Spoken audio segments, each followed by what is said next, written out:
Je vais vous raconter une histoire d'un pêcheur qui va super bien. Alors ça, c'est le pêcheur. Pas un pêcheur qui pêche, un pêcheur avec une canne à pêche. Hein. Il est à la plage et moi, je suis un homme d'affaires. Et alors que le pêcheur se repose tranquillement sur une plage magnifique avec sa canne pêchée, plantée dans le sable, sa ligne solitaire, tendue, avec une eau bleue magnifique, il se prélassait dans la chaleur, un après-midi, en attendant d'attraper le bon poisson. Et à ce moment-là, il y a un gars comme moi, homme d'affaires qui arrive, j'essaie de décompresser de ma journée difficile, une journée stressante, puis je le remarque assis comme ça, à rien faire. Et je décide d'aller le voir et je lui dis, vous n'allez pas attraper beaucoup de poissons de cette manière. Vous devriez travailler au lieu de vous reposer sur la plage. Le pêcheur me regarde, sourit, répond, et qu'est-ce que j'y gagnerai? Eh bien, vous pourrez utiliser de plus grands filets, attraper plus de poissons. Et qu'est-ce que j'y gagnerai? Et l'homme d'affaires répond, vous feriez beaucoup d'argent, vous seriez en mesure d'acheter un bateau. Et avec ça, vous prendrez encore plus de poissons. Et qu'est-ce que j'y gagnerai? Alors l'homme d'affaires commence un peu à s'irriter là. Hein. C'est bon, il ne comprend pas celui-là. Vous pourrez acheter un bateau encore plus gros. Vous pourriez embaucher des gens qui travailleront à votre place. Vous n'aurez même plus besoin de travailler. Et qu'est-ce que j'y gagnerai? Vous ne comprenez rien, franchement.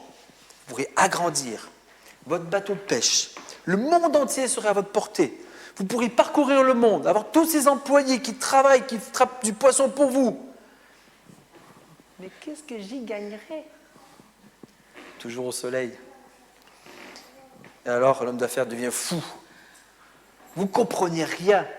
Vous deviendrez si riche qu'on n'aurait plus à travailler de votre vie. Vous pourriez alors passer tout le reste de votre vie assis sur la plage à regarder le coucher du soleil. Vous n'aurez plus à vous préoccuper du monde. Et le pêcheur, et à votre avis, qu'est-ce que je suis en train de faire là? Et il regarda le soleil se coucher avec sa ligne d'eau sans se préoccuper du reste du monde. Je trouve très rigolo cette histoire. Je ne sais pas si c'est la meilleure introduction pour le message, mais en tout cas, elle me fait bien rire. Ouais, on a deux hommes qui se demandent tous les deux de travailler pourquoi, avec des raisons un peu différentes. Ce matin, on va aborder un peu le sujet du travail. On va foncer. Préparez-vous, accrochez-vous. Parce que l'Ecclésiaste nous donne une perspective différente ce matin. On est dans la suite de tout ce qu'on a vu jusqu'à présent. On est rendu au chapitre 11 de l'Ecclésiaste. C'est l'avant-dernier message avant la conclusion. Et ici, l'Ecclésiaste nous encourage à vivre pleinement ce que Dieu nous donne. Et il décrit alors comment on peut agir. On n'arrête pas de parler ce qu'est la sagesse, mais non, on ne va pas agir. Comment agir dans la crainte de Dieu? Dans cette vie qui n'est que fumée, où l'incertitude, le péché, l'injustice semblent régner partout autour de nous, elle nous déstabilise. Nous pouvons, dans ce monde, agir dans la crainte de Dieu, suivant les normes de Dieu. Et nous pourrons faire nos projets, nos activités pour lui et avec lui. Même si on fait face à des obstacles, à l'inconnu, on pourra se rappeler que Dieu est avec nous, à nos côtés. Voilà la lecture de ce matin en Ecclésiaste 11, les versets 1 à 6. Ouvrez vos Bibles, parce qu'on reviendra régulièrement au texte. Ouvrez vos Bibles en Ecclésiaste 11, versets 1 à 6. Et je lis dans la Bible du Semeur, la version du Semeur qui est sur vos chaises. Lance ton pain à la surface de l'eau, car avec le temps, tu le retrouveras. Répartis ton bien en 7 ou 8 parts, car tu ne sais pas quel malheur pourra arriver sur la terre. Quand les nuages sont pleins, il va pleuvoir à verse sur la terre, et l'arbre reste à l'endroit où il est tombé, que ce soit vers le sud ou vers le nord. Celui qui prête trop attention au vent ne sèmera jamais. Et celui qui observe toujours les nuages ne moissonnera pas. Tu ignores quel est le chemin du vent et tu ne sais pas comment se forment les os de l'embryon dans le sein de sa mère. De même, tu ne connais pas l'œuvre du Dieu qui fait toutes choses. Dès le matin, répands ta semence et jusqu'au soir, ne t'accorde pas de repos, car tu ne sais pas de l'une ou l'autre activité laquelle réussira, ou si les deux s'avéreront aussi bonnes l'une que l'autre. La crainte de l'Éternel de Dieu nous mène à vivre pleinement la sagesse en action. Le théologien Gibson a dit, je ne sais pas si vous l'avez étudié en groupe de maison, l'Ecclésiaste nous enseigne à vivre la vie en arrière, de la regarder, on va dire, à l'envers. Il nous encourage à prendre la seule chose certaine dans le futur, et quelle est-elle ? Nous allons tous mourir. Et à travailler à partir de ce point, dans tous les détails, dans toutes les décisions, dans tous les chagrins de notre vie, à y réfléchir avec le point de vue de cette fin. C'est la destination qui donne du sens à notre voyage. Si nous savons avec certitude où nous allons, alors sachons avec certitude ce que nous devons faire avant d'y arriver. L'Ecclésiaste nous invite à laisser la fin façonner nos priorités et nos objectifs, nos plus grandes ambitions et nos désirs les plus forts. Je veux vous persuader, et moi également, que ce n'est qu'en vous préparant à mourir que vous pourrez vraiment apprendre à vivre. En relisant ce commentaire de Gibson, je pense, parce que je pouvais avoir ce travers aussi, que plusieurs pourraient être dans l'erreur à avoir écouté depuis 11 chapitres l'Ecclésiaste, les différentes prédications qu'on a faites. On serait dans l'erreur de croire que le livre dénue tout sens à la vie, car elle n'est que vanité. On ne parle que de vanité, vanité, tout est vanité. Bien au contraire, ce livre, il nous bouscule, il nous pousse, nous remet en question. Il nous pousse à vivre une vie pleine, une vie active, une vie où le temps, que nous ne maîtrisons certainement pas, mais nous pousse, nous presse à agir, à vivre différemment, tant que nous avons la force de le faire. Il y a une certaine urgence à vivre pour notre Seigneur et Sauveur. Malgré l'incertitude de l'avenir, malgré le péché, malgré que les hommes ont beau chercher la sagesse, ils en manquent terriblement, ça vaut la peine de vivre et d'agir avec sagesse. Non seulement elle est supérieure à la folie, on en a beaucoup parlé, mais la vie que nous avons, on l'a dit et redit, est un don de Dieu. Et Dieu est avec nous pour la vivre. Il nous faut donc agir. Agir. Et cela avec la sagesse que Dieu nous donne. Vendredi dernier, nous avions le groupe de maison. Et nous avons abordé maintenant Ecclésiaste chapitre 3 sur le temps qui passe et que nous ne contrôlons pas. Je ne sais pas, qui était en groupe de maison cette semaine ? Ah, je vois qu'il y a encore beaucoup de mains qui pourraient se lever. Je vous encourage à rejoindre un groupe et vivre, approfondir la parole de Dieu avec vos frères et sœurs. C'était vraiment encourageant. Et deux vérités m'ont interpellé. Je ne dis pas qu'il y en a plein d'autres intéressantes, hein, mais deux m'ont particulièrement interpellé et m'ont fait écho en préparant justement ce message. Je ne contrôle pas le temps qui appartient à Dieu. Bon.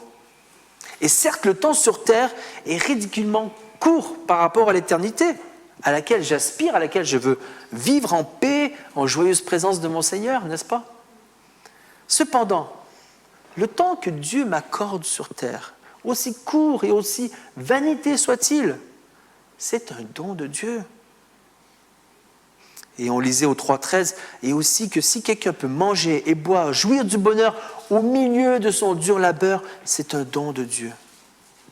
Le temps de travail sur terre est un don de Dieu. Qui suis-je pour le mépriser ? Qui suis-je pour remettre en question sa valeur, sa pertinence ? C'est un don de Dieu. C'est donc quelque chose de précieux que Dieu m'accorde. Je dois le saisir, je dois le chérir, je dois l'utiliser à bon escient. Il y a deux choses qui m'ont interpellé dans ce chapitre 3, cette belle vérité au verset 14. Il dit « Je sais que tout ce que Dieu fait durera toujours. Il n'y a rien à ajouter, il n'y a rien à retrancher, et que Dieu agit ainsi afin qu'on le craigne. » D'autres versions diraient afin qu'on le respecte, afin aussi qu'on le révère. Une autre version dit afin qu'on reconnaisse son autorité.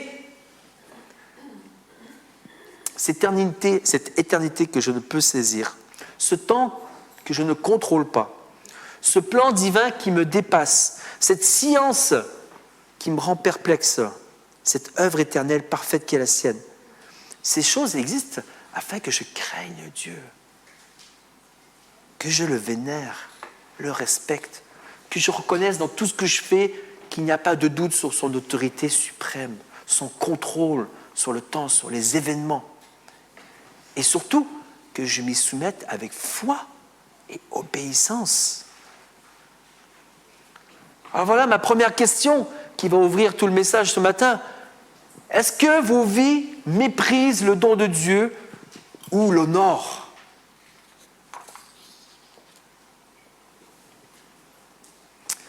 Oui, devant la crainte de Dieu qui m'accorde le don de la vie. Je ne peux pas mépriser la manière dont je vis, mais je dois la chérir, l'utiliser avec sagesse. Cette sagesse qui vient d'en haut, qui nous est donnée par la parole de Dieu, qui nous est donnée par Jésus-Christ, parole incarnée, qui nous est donnée par le Saint-Esprit. Et au groupe de maison, on voyait le temps qui passe et on se disait, mais qu'est-ce qu'on va faire? Il faut racheter le temps. Qu'est-ce qu'on va faire? On devrait être reconnaissant à Dieu dans tout ce que l'on fait, sans exception. Parce que tout ce que nous vivons, faisons, tout appartient à Dieu. Certains même disaient, il m'est arrivé tel accident. Et depuis, je me suis dit, mais Seigneur, il faut que ma vie te glorifie. Justement, l'Ecclésiaste nous montre la sagesse en action ce matin, afin de vivre pleinement le don de Dieu sur terre, afin de ne pas déshonorer ceux qui nous donnent, de ne pas déshonorer la main qui nous tend, afin de ne pas déshonorer notre Dieu. Oui, ça vaut la peine d'agir en prenant des risques et en multipliant les initiatives. C'est ce qu'on voit ce matin. Verset 1, on a lu « Lance ton pain à la surface de l'eau, car avec le temps, tu le retrouveras. » Verset 2, « Répartis ton bien en 7 ou 8 parts, car tu ne sais pas quel malheur pourra arriver sur la terre. » Et verset 6, « Dès le matin, répands ta semence. Jusqu'au soir, ne t'accorde pas de repos, car tu ne sais pas si l'une ou l'autre activité, laquelle réussira, ou si les deux s'avéreront aussi bonnes l'une que l'autre. » Le fait que Dieu contrôle tout, contrôle événement-temps, et que nous ne sachions pas ce qui va arriver, ne doit pas nous empêcher d'agir. Le sage nous montre comment exercer la sagesse et vivre dans la crainte de Dieu. Agissez, œuvrez, entreprenez. Ne soyez pas fatalistes. Foncez, avancez. Le jeu en vaut la chandelle. Cette vie que Dieu nous donne en vaut la chandelle. Qui ne sème rien ne récolte rien. Allez-y, semez. Vous moissonnerez quelque chose, même si vous ne savez pas ce qu'il adviendra dans le plan de Dieu. Oui, la sagesse nous presse, nous pousse à agir, mais pas à moitié, à agir généreusement, en abondance, en prenant des risques, en multipliant les initiatives, en persévérant, en restant optimiste. Alors on se dit, jusqu'à présent, le sage n'arrêtait pas de dire « Soyez prudents, regardez bien, faites bien vos choix ». Mais là, ici, c'est l'inverse. On est averti qu'un excès de prudence, ce n'est plus de la sagesse.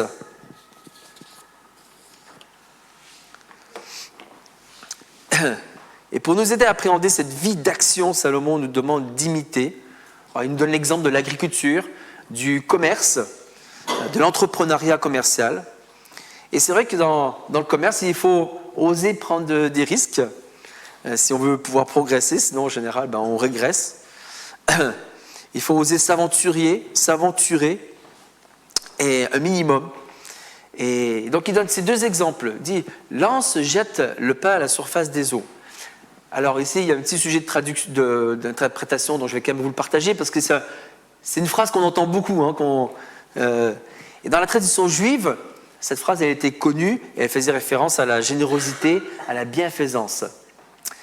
Et ici, le pain symbolise donc les céréales qui correspondent à la base de la nourriture et de toute fabrication.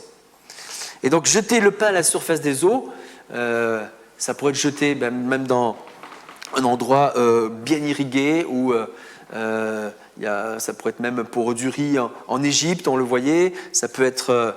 et on en voit beaucoup de graines, mais il n'y a qu'une partie qui va pousser, une partie qui ne pousse pas.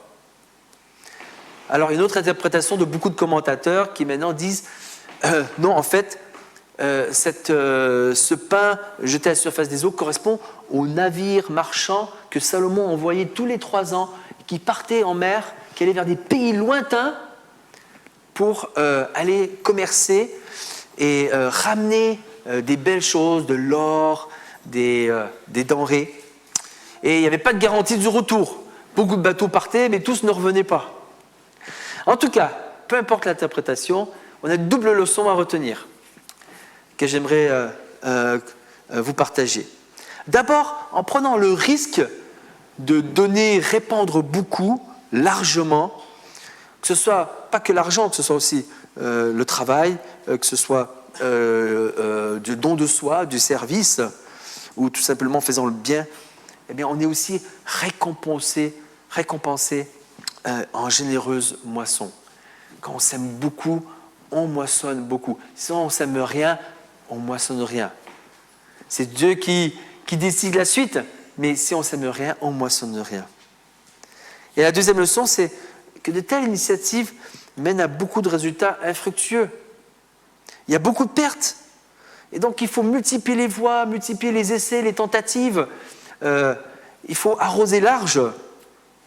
Il faut parfois se lancer dans multiples actions, même s'il n'y en a qu'une seule qui arrive. Par exemple, quand on cherche un travail, qu'est-ce qu'on fait ? On balance des CV dans plein d'entreprises.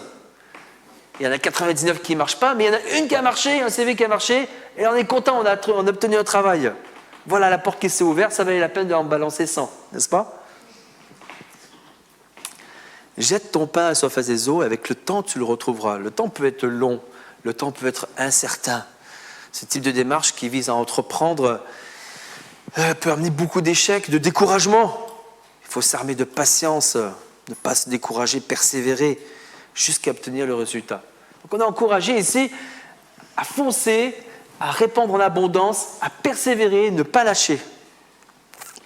Au verset 2, répartis ton bien en 7 ou 8 parts, car tu ne sais pas quel malheur peut arriver sur la terre. Pareil, il y a 2 interprétations.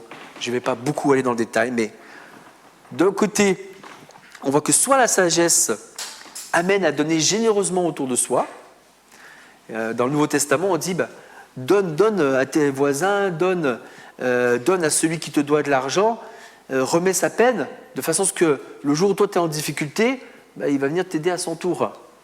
Donc il y a cette notion qui pourrait être...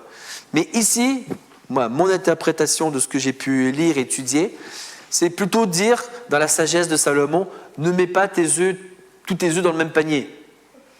Voilà. Varie les investissements, varie les démarches, parce que si tu les mets tout au même endroit et que ça ne marche pas, tu n'as plus rien. Mais si tu disperses, eh bien, peut-être que sur le 8, les 7-8, tu as peut-être 2-3 qui vont sortir, qui vont porter beaucoup de fruits. Alors, je pense que c'est le premier sens.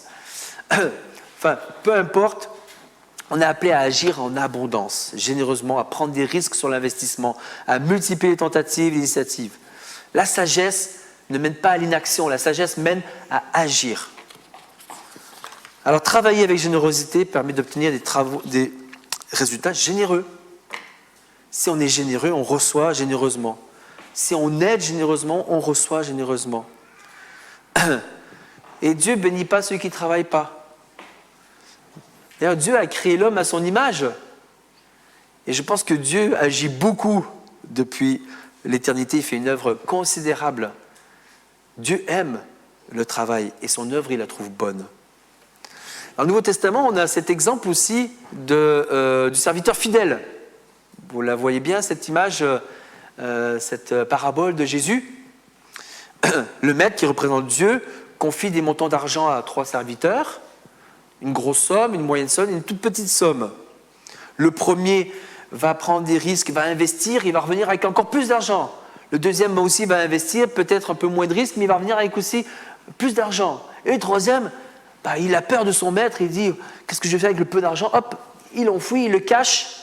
Et quand le maître revient, il dit « Honte à toi d'avoir caché ce que je t'avais donné. » Alors qu'aux 2 autres, il leur dit « C'est bien, bon et fidèle serviteur, tu as été fidèle en peu de choses, je te confierai beaucoup, viens partager la joie de ton maître. » Oui, la crainte de l'Éternel ne doit pas nous pousser à enfouir ce qu'il nous a donné, mais à le faire fructifier en prenant des risques et en allant en abondance, notamment vers les autres. On pourrait aller plus loin parce qu'on a beaucoup parlé du rôle de l'argent chez les riches dans l'Ecclésiaste durant tous ces chapitres. Et on pourrait dire que l'homme qui dépense son argent trouvera son bonheur en jouissant des dons que Dieu lui accorde. En les utilisant de la bonne façon, il sera heureux de cet argent. Si c'est un don de Dieu, si tout appartient à Dieu, pourquoi le garder pour soi? Et là, c'est une vérité qui nous approche, qui nous rapproche de Dieu et du bonheur, car un humain a usé des biens que Dieu nous a confiés avec sagesse, générosité, joie, comme Dieu lui-même donne en abondance, donne avec joie les bénédictions. Un autre aspect, une autre application dans notre vie, parfois vous vous posez la question, qu'est-ce que je devrais faire dans l'Église?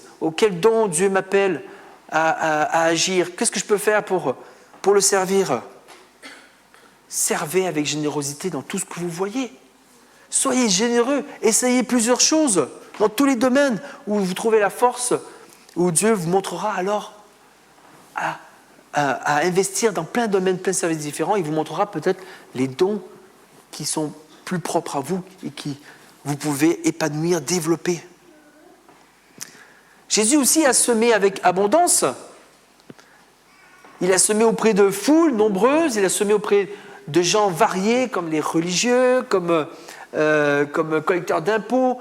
Il est allé voir des gens personnellement, il est allé voir des gens qui étaient possédés, des malades.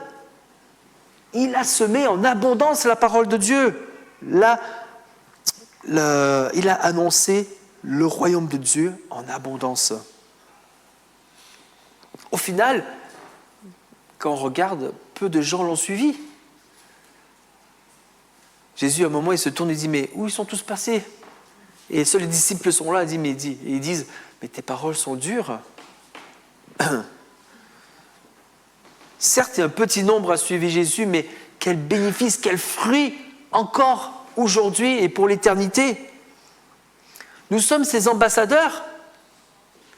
On en a parlé encore récemment, à qui le Maître a confié beaucoup, a donné la responsabilité d'être lumière dans ce monde, on l'a chanté. Certes, l'annonce de l'Évangile n'est retenue que par un petit nombre. Quand on annonce, quand on proclame, un tout petit nombre s'intéresse. Ça peut nous décourager. Mais sur 100, s'il y en a un qui donne sa vie à Jésus, ça vaut la peine. Ça vaut la peine de prendre du temps auprès de ses collègues de travail, nos voisins, nos familles. Ça vaut la peine de semer largement pour qu'un seul, au moins, vienne à Jésus. Et quand on emménage aussi, quand on est voisin, on emménage surtout aux États-Unis ou dans certains pays, on va faire le tour des voisins, on apporte un petit panier, on dit on vient d'arriver, bonjour, on s'appelle la famille Viguier. Et en France, je trouve que c'est pas trop le cas, je l'ai pas trop vu. Pourtant, je trouve que c'est une bonne tradition qu'on devrait vraiment faire. Mais c'est sûr qu'autant le français, tu tapes à la porte, tu amènes ton panier en disant je suis ton nouveau voisin, il te regarde, c'est pour qui? Il y en a peut-être 8 sur 10 qui ont cet esprit-là français. Mais il y en a 2 qui diront waouh, j'ai un super voisin. C'est la première fois qu'on m'amène un truc et tout. Et là, vous créez une relation de confiance, n'est-ce pas? Je dis souvent que Dieu me reprochera plus de manque d'initiative qu'il me reprochera d'avoir tenté. Comment m'exprimer ? Par exemple, parfois on peut réfléchir à 2 fois avant d'aider quelqu'un financièrement ou de venir lui rendre service, parce que ça demande de notre personne, ça demande de notre compte en banque. Mais je me dis souvent, ou parfois on a peur aussi parce que peut-être que la personne elle abuse un peu de nous, elle exagère quand même. Mais je me dis, quand je dois poser le pour et le contre, est-ce que Dieu me reprochera d'avoir trop aidé ou de ne pas avoir assez aidé ? Quand j'étais, ou même pour accueillir en logement, je sais que récemment on a eu plusieurs réfugiés ou autres, ça demande de donner de sa personne, d'accueillir quelqu'un chez soi, ouvrir sa porte. À Paris, j'ai accueilli un ami ivoirien qui était dans mon église. Il est resté que quelques mois. Et c'est devenu un ami pour la vie. Il était en difficulté. Il n'y avait plus rien. Il avait même des problèmes de visa. Il était au bout de sa vie. Aujourd'hui, il est directeur général sur une partie de l'ouest de l'Afrique, dans une grosse société. Je ne dis pas combien il gagne, il m'a scotché. À Grenoble, c'est pas pour me vanter, mais j'ai un ami camerounais, il est resté plus d'1 an chez moi. Il était en difficulté, pareil, il n'arrivait pas à trouver du travail. Mais non, il est expert comptable, marié, plusieurs enfants, une belle maison, une belle piscine. Dès que j'arrive à Grenoble, Daniel, quand est-ce que tu viens ? Il me reçoit comme un roi. Il y a à manger pour 3 semaines. C'est 2 exemples juste pour vous dire que le risque que j'ai pris d'ouvrir ma porte, de tendre la main, je l'ai gagné, mais au centuple. J'ai gagné des amis de grande valeur. Il m'est arrivé parfois de prêter, non pas donner, mais de ne pas revoir l'argent revenir. Il m'est arrivé même de prêter mon costume pour un mariage. Et puis le costume ne revenait pas. Et puis de dimanche en dimanche, je voyais mon frère qui était avec mon costume. J'ai trouvé ça quand même assez pas mal. Oui, ça vaut la peine d'agir avec la bonté et la perspective éternelle de Dieu, c'est le 3e point. Ça vaut la peine. L'Ecclésiaste ici s'adresse à l'assemblée des croyants. Ecclésiaste, à l'assemblée, au peuple de croyants. Aujourd'hui, on doit mettre tout ça à la perspective, à la lumière, bien sûr, de Jésus-Christ. On ne peut pas faire autrement. L'Ecclésiaste nous parle aujourd'hui, évidemment, à la lumière de Jésus, même si lui ne le connaissait pas encore. En Éphésiens, chapitre 2, les versets 8 à 10, on peut lire quelque chose qui doit particulièrement nous toucher ce matin. « Car ce n'est pas grâce que vous êtes sauvés. » Jusque-là, on est d'accord. « Par le moyen de la foi. » Cela ne vient pas de vous, c'est un don de Dieu. Encore un don de Dieu. Ce n'est pas le fruit d'œuvre que vous aurez accompli. Personne n'a donc raison de se vanter. Ce que nous sommes, nous le devons à Dieu. Car par notre union avec Jésus-Christ, Dieu nous a créés pour une vie riche d'œuvres bonnes qu'il a préparées à l'avance afin que nous les accomplissions. Dieu nous a créés pour une vie riche d'œuvres bonnes qu'il a préparées à l'avance pour que nous les accomplissions. Contrairement aux pécheurs, à mon avis, le pécheur, s'il ne fait pas grand-chose, il doit quand même avoir une femme qui trime à la maison. Ou l'homme d'affaires qui veut toujours plus. On est quand même appelé à nous préoccuper du monde, avec cette compassion qu'avait Jésus que donnait tout à l'heure. Non pas en agissant comme eux, mais en agissant pour leur bien, en manifestant l'amour de Jésus. Et cette quête du bonheur passe par la foi, l'obéissance à Dieu, en accomplissant tout simplement les œuvres préparées d'avance. La véritable satisfaction, c'est d'accomplir ce que Dieu avait préparé pour nous, dans des œuvres du quotidien, des œuvres simples. Pas besoin d'un événement extraordinaire, de quelque chose qui va marquer la mémoire de l'humanité pour montrer l'œuvre de Dieu dans notre vie. L'œuvre de Dieu est extraordinaire quand elle s'accomplit dans nos vies ordinaires. L'œuvre de Dieu, elle est éternelle. Alors autant nous associer à ce qui est éternel plutôt qu'à ce qui est éphémère, ce qui périt, c'est ce qu'on dit depuis 10 chapitres. Il y a une urgence donnée par Dieu, il y a un temps à racheter pour faire le bien sur terre et agir avec sagesse. pour la gloire, la crainte de Dieu. Ses actions, ses œuvres méritent d'être bonnes à la hauteur du Dieu qui est exigeant et de la crainte que nous éprouvons pour lui. Bon, deuxième partie qui est plus courte, je vous rassure. La crainte de Dieu nous mène à vivre nos projets avec et pour lui. On va affronter les obstacles, l'inconnu, en nous rappelant que Dieu est avec nous. Alors je vais vous relire les versets 3 à 5. Quand les nuages sont pleins, il va pleuvoir à verre sur la terre et l'arbre reste à l'endroit où il est tombé, que ce soit vers le sud ou vers le nord. Celui qui prête trop attention au vent ne sèmera jamais, et celui qui observe toujours les nuages ne moissonnera pas. Tu ignores quel est le chemin du vent, et tu ne sais pas comment se forment les os de l'embryon dans le sein de sa mère. De même, tu ne connais pas l'œuvre de Dieu qui fait toutes choses. Oui, ça vaut la peine d'agir maintenant. On dit qu'on doit agir beaucoup, mais souvent on se dit plus tard. Là, ce n'est pas le bon moment. On doit agir dès maintenant, même si les conditions ne sont pas parfaites, parce qu'elles ne seront jamais parfaites, les conditions. Et là, ici, on est appelé à agir malgré des obstacles, des inconvénients, des circonstances défavorables auxquelles on ne peut rien changer. La pluie, elle est certes prévisible. On peut voir que les nuages se gorgent d'eau et que ça va tomber tôt ou tard. Mais qu'est-ce qu'on peut y faire ? Eh bien, soit on va devoir travailler dans les champs sous la pluie et ce n'est pas agréable, soit on va devoir reporter, mais on ne peut rien y faire. L'arbre qui tombe, c'est inattendu. Ah, la mauvaise surprise, il fallait qu'il tombe là, cet arbre. Mais on ne peut rien y faire. Il faudra le contourner. Il faudra peut-être réparer tous les dégâts de cet arbre et replanter ce qu'il a détruit. Oui, ces événements sont hors du contrôle de l'être humain. Or, l'homme, il aime contrôler. Il aime être à la maîtrise. Donc la question est de savoir si nous acceptons que Dieu soit au contrôle et pas nous. Il y a un problème d'attitude.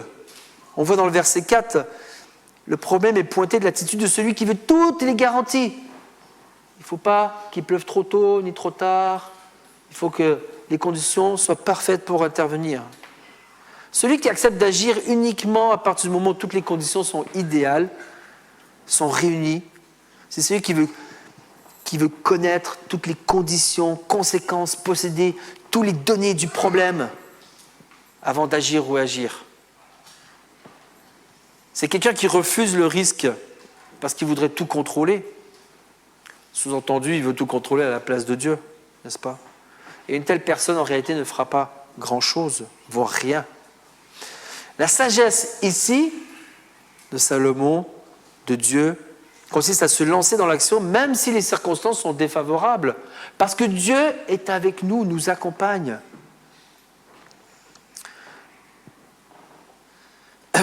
Alors, moi, ça m'interpelle, parce que moi, mon travail, ingénieur, travaux, pas informatique, je dois tout prévoir, tout anticiper, garder la maîtrise du planning, du budget, contrôler les événements. Là, j'apprends à faire confiance à Dieu qui, lui, est au contrôle. Attention, ici, on a un sérieux avertissement. Sérieux avertissement aux non-travailleurs et à ceux qui voudraient un peu se laisser aller. L'oisiveté n'a aucune vertu et ne permet pas de glorifier Dieu. L'oisiveté n'amène pas un fruit des actions, de l'aide, de l'investissement dans le royaume de Dieu. Ne glorifie pas Dieu. N'amène pas aux bonnes œuvres préparées d'avance. Comme j'ai dit, si on ne sème pas, on ne peut pas moissonner. Et souvent, la paresse, l'oisiveté, c'est une excuse qu'on a. On trouve des excuses pour ne pas avancer. On trouve toujours une raison pour reporter, pas agir. Mais n'es-tu pas dans la crainte de mépriser la vie et les dons que Dieu t'accorde sur terre? Le sage rappelle aussi au chapitre 3, quand on a vu au groupe de maison cette semaine, que Dieu jugera chacun des actes, les mauvais comme les bons. Il jugera tout. Et il jugera aussi ce qui n'a pas été fait. préparant ce message, je me suis rappelé qu'il y a quand même une certaine hypocrisie dans nos vies. Souvent, on juge le péché au mal que nous faisons. Ah, moi-même, qu'est-ce que j'ai fait de mal? Je regarde les autres, qu'est-ce qu'ils ont fait de mal? À ces actions mauvaises. C'est vrai. Il y a un très grand mal, de plus en plus. Mais, dans notre société égocentrique, individualiste, il y a un mal encore plus important. Un péché que Dieu voit, que nous ne voyons peut-être pas, c'est le péché par omission. Je passe à côté de quelqu'un qui est en difficulté, qui a besoin d'aide, je fais comme si je ne l'avais pas vu. Nous ne faisons pas le bien que nous devrions faire. Nous ne donnons pas avec générosité auprès de ceux dans le besoin, alors que tout est à Dieu, appartient à Dieu. Nous voyons autour de nous des gens, même des frères et sœurs dans le besoin. Besoin pas que finance, besoin d'un service, besoin d'accompagnement. On ferme les yeux parce que j'ai pas le temps, j'ai d'autres priorités. Mais Dieu nous voit. Il voit non seulement ce que nous faisons, mais il voit aussi ce que nous ne faisons pas. Ne trouvez pas qu'on se complaît dans l'oisiveté, voir le rejet de ce que nous devrions faire, le rejet du bien que nous devrions faire, on s'y complaît. Oui, les conditions ne sont jamais les bonnes. Oui, ce n'est pas le moment de me demander de t'aider financièrement. Oui, nous avons beaucoup de préoccupations. Et est-ce que cette personne mérite vraiment la bonté que je lui accorderai? Non, ça vaut la peine d'agir dès maintenant pour la gloire du royaume de Dieu. Dès maintenant. Ça vaut la peine d'agir malgré un avenir incertain, sachant que Dieu agit. On va au verset 5. En fait, on a l'impression que l'homme, il ne comprend rien. Tu ignores le chemin du vent. Tu ne sais pas comment se forment les eaux. Tu ne connais pas l'œuvre de Dieu. Et plus loin, verset 6. Car tu ne sais pas si l'un ou l'autre activité. On dit, ouais, ben c'est bon, j'ai compris, je ne comprends rien. J'ai compris que je ne comprenais rien. J'ai compris que j'étais complètement dépassé. C'est sûr qu'aujourd'hui, on a Météo France. On a la vision de quand est-ce qu'il va pleuvoir ou pas. Fiabilité à discuter, n'est-ce pas? On a aussi une science très avancée. On sait comment les cellules se sont rencontrées pour commencer à former un embryon. Non, en fait, on ne comprend pas encore d'où vient ce souffle de vie. Et il y a beaucoup de choses qu'on ne comprend pas sur l'embryon au sein du ventre de la femme enceinte. Vous allez me dire, oui, mais nous, on est chrétiens, on connaît la parole de Dieu, on connaît la volonté de Dieu. On a beaucoup de connaissances pour s'y préparer. C'est c'est vrai, Dieu nous a révélé son plan global à travers sa parole. Mais au quotidien, dans les circonstances, des événements particuliers qui nous façonnent jour après jour, il ne nous révèle pas forcément sa volonté. En plus, la manière d'agir de Dieu parfois nous dépasse. Vraiment, on ne comprend pas. C'est pour ça qu'il est écrit dans Ecclésiaste 3 qu'il a implanté au tréfonds de l'être humain le sens de l'éternité, sans toutefois que l'homme puisse appréhender l'œuvre que Dieu accomplit du commencement à la fin. C'est bien, il m'a mis le sens de l'éternité pour me faire comprendre que je ne peux pas comprendre cette éternité. Et enfin, on n'a aucune idée du jour, de l'heure, de l'année où on va mourir. Alors qu'on est sûr qu'elle va arriver. Je connais la volonté de Dieu, je vais un jour mourir. Mais alors quand? Bref, on ignore ce que Dieu fait, on ignore les circonstances que nous traversons. Trop de paramètres, trop difficile de prendre une décision. Mais notre Dieu est en action. Notre Dieu, lui, il agit. Il contrôle tout. Rien n'est dû au hasard avec Dieu. Il n'est jamais dépassé par les événements. Quand l'arbre tombe au nord, au sud, peu importe, il contrôle le vent, il contrôle la météo, il contrôle l'embryon chez la femme enceinte. C'est pour ça que Salomon dit, toujours au chapitre 3, « J'ai reconnu que tout ce que fait Dieu durera toujours, sans qu'on puisse ni ajouter ni enlever quoi que ce soit. » Et au chapitre 7, « Regarde ce que Dieu a fait, qui pourra redresser ce qu'il a courbé ?» Alors Dieu me réconforte avec cette certitude, en m'assurant que je suis entre ses bonnes mains, que rien m'arrive au hasard. Il connaît, il choisit même le moment de ma mort, il contrôle, non pas seulement ce qui m'arrive, mais ce qui arrive dans le monde entier. Certes, je ne comprends pas toutes les raisons, loin de là, mais je sais qu'il est bon. Je me confie en lui, je suis en paix.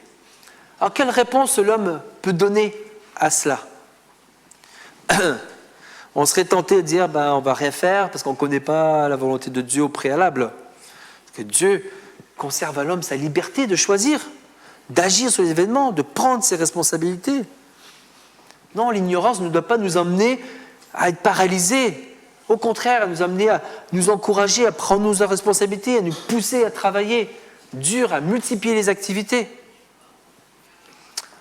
On ne sait pas, mais ça vaut la peine. Car même si on n'obtient pas toujours ce qu'on veut, on peut avoir de beaux résultats.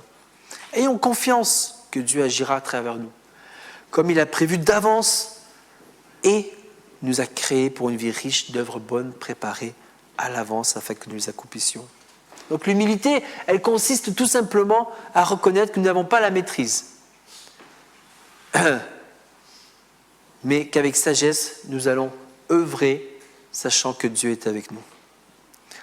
D'ailleurs, Jésus, dans la grande mission, en Matthieu 28, nous dit « Tout pouvoir lui a été donné sur le ciel et sur la terre, et voici, je suis avec vous. »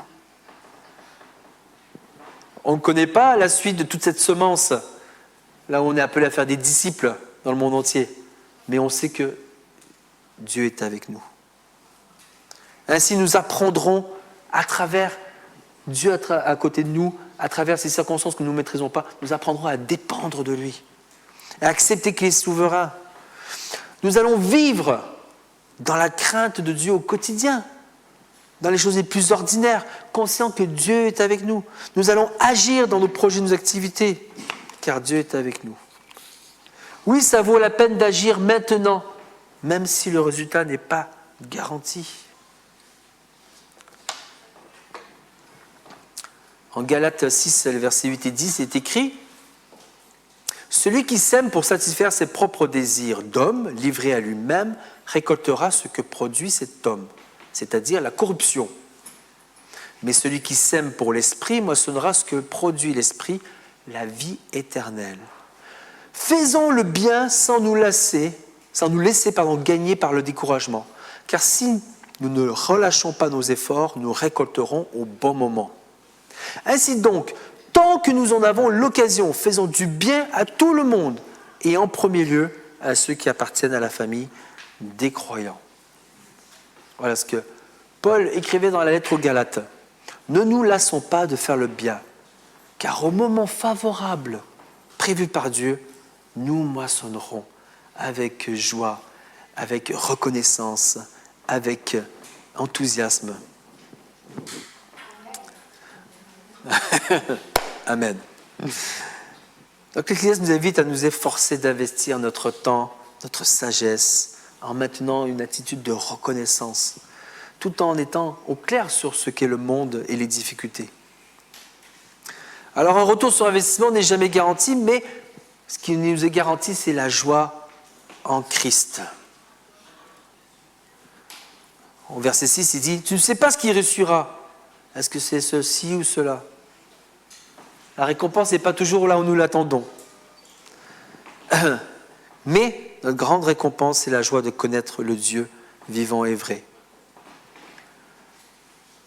En application, on peut dire aussi qu'à travers ces 6 versets, pour toutes ces œuvres bonnes, ce travail, cette générosité dans l'effort, notre inspiration, notre carburant, notre motivation, c'est Dieu.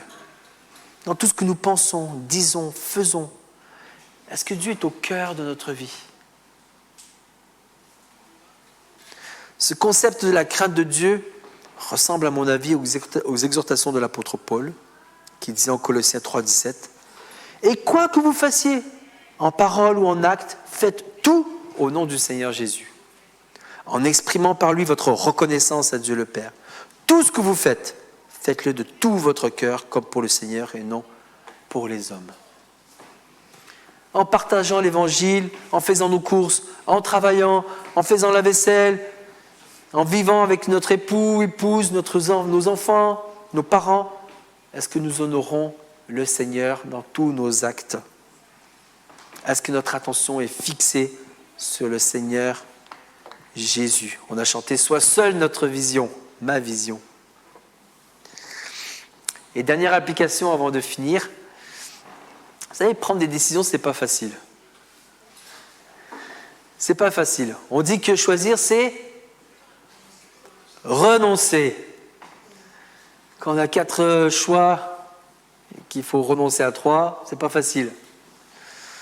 D'autres parfois aussi ont le syndrome du stylo bleu. Il faut s'engager, il faut signer. C'est pas facile. Et c'est important de comprendre la volonté de Dieu dans nos vies. Et je pense que parfois on a une vision un peu biaisée de ce qu'est la volonté de Dieu dans nos vies. Et j'aimerais vous partager ce qu'a dit Lewis Woody, que j'ai trouvé assez juste, et qui montre un peu une dérive de notre compréhension de la volonté de Dieu. Et je crois que je l'ai mis. Ouais, parfait. Attendre une révélation de la part de Dieu pour connaître sa volonté avant d'agir ne peut que conduire à l'immobilisme. Qu'est-ce qu'il raconte ? On ne peut pas savoir avant d'agir. L'incertitude est normale. Lorsque nous voulons prendre de bonnes décisions, nous ne devons pas aller à la recherche d'une volonté spécifique de Dieu et attendre une révélation ou un signe de sa part. Le Nouveau Testament ne commande jamais aux chrétiens de trouver ou de discerner le plan de Dieu pour leur vie avant de prendre une décision. Mais Dieu promet de les diriger.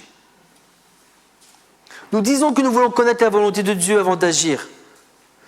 Mais ce désir conduit souvent à la perplexité, à l'inquiétude.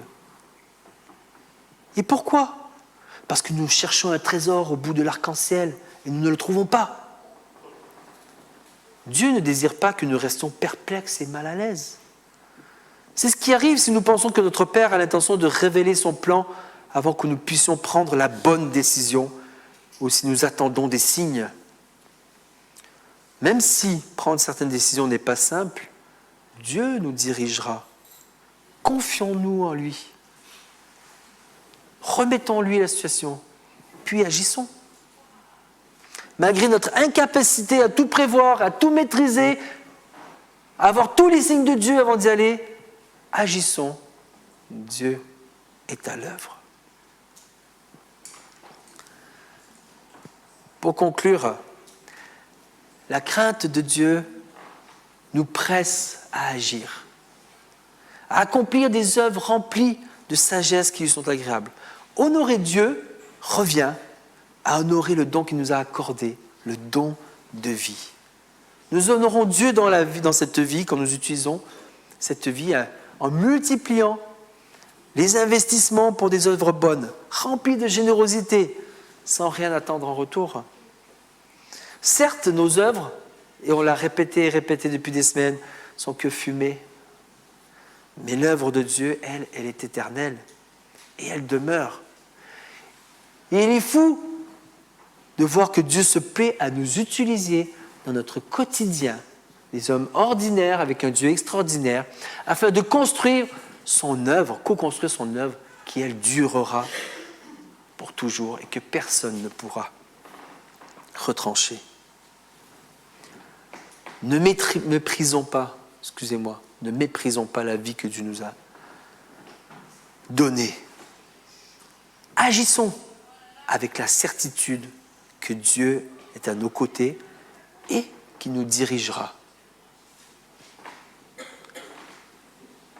Si notre pasteur était là ce matin, il dirait « Foncez !» Je vais finir dans la prière. Père éternel, il est magnifique de voir que malgré notre manque de sagesse, malgré nos inquiétudes, malgré nos fragilités, tu te plais à nous utiliser pour des œuvres bonnes préparées d'avance. Et Seigneur, nous voulons te glorifier en agissant soumis à toi, mais en agissant avec abondance, générosité, en donnant de notre personne autour de nous pour la gloire de ton royaume. Oui, accomplis ce miracle dans nos vies qui sommes si craintifs, si entourés par des obstacles et des chaînes. accomplis ce miracle afin que nous puissions produire ces œuvres bonnes qui demeureront. Amen.